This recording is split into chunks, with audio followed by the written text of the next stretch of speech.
呢度係肇慶鼎湖服務區。以往呢，服務區、景區嗰啲洗手間非常之核突。咁廣東嚟咗一次廁所革命。話說某位領導嚟到廣東視察嘅時候，咁啊發現到洗手間好似我啱先講嘅嗰種情況，嗰種核突程度呢，廣東本地人或者係嚟過廣東旅遊嘅遊客呢，一定會知道。咁啊推行咗廁所革命嘅一項系統性嘅民生工程。如果我冇錯嘅話呢，追溯翻最先就喺增城地區嗰度開始嘅。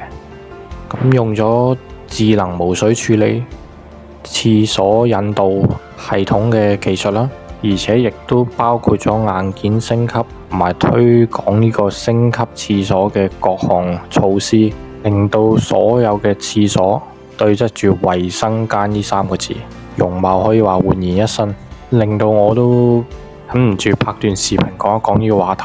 喺呢一方面的確做得唔錯嘅。